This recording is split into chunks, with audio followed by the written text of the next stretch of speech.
उत्तर प्रदेशना प्रयागराजમાં મહાકુંભનો પ્રારંભ થઈ ચૂક્યો છે।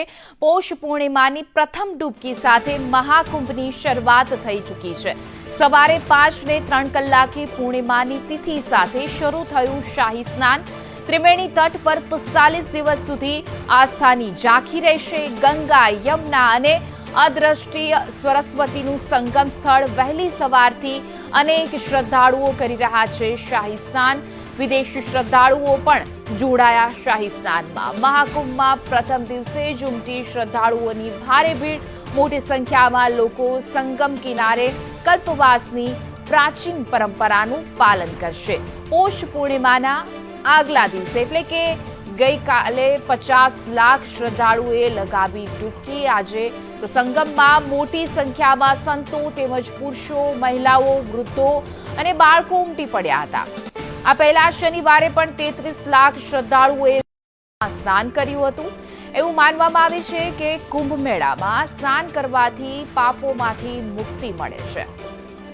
સમુદ્ર મંથનમાંથી નીકળેલા અમૃતને મેળવવા માટે દેવો અને દાનવો વચ્ચે 12 વર્ષ સુધી યુદ્ધ ચાલ્યું। આ યુદ્ધ દરમિયાન જ્યાં કલશમાંથી અમૃતના ટીપા પડ્યા હતા તે સ્થાન પર કુંભ મેળાનું આયોજન કરવામાં આવે છે।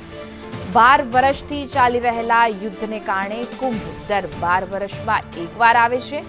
મહાકુંભના સ્નાનને શાહી સ્નાન તરીકે પણ ઓળખવામાં આવે છે।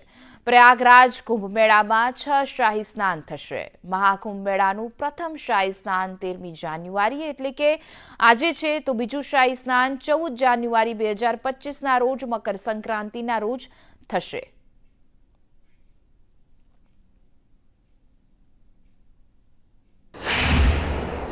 माघ मकर गति जब रवि होई, तीर्थ पति ही जाए सब कोई। ये तीर्थराज प्रयाग हैं।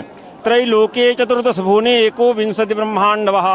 3 लोक 14 भुवन 21 ब्रह्मांड में पृथ्वी न्यारी है। यहाँ पर मनुष्यों का साम्राज्य है। यहाँ पर 3 प्रकार के मनुष्य पाए जाते हैं, सात्विकी, राजसी, चैव तामसी।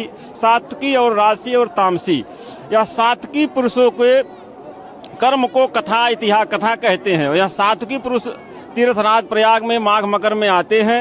सात्विक में 3 आते हैं, एक महात्मा लोग, एक पंडित लोग और एक भक्त लोग। ऑल ओवर वर्ल्ड से लोग आए हैं और बहुत सारा रस है यहाँ पे।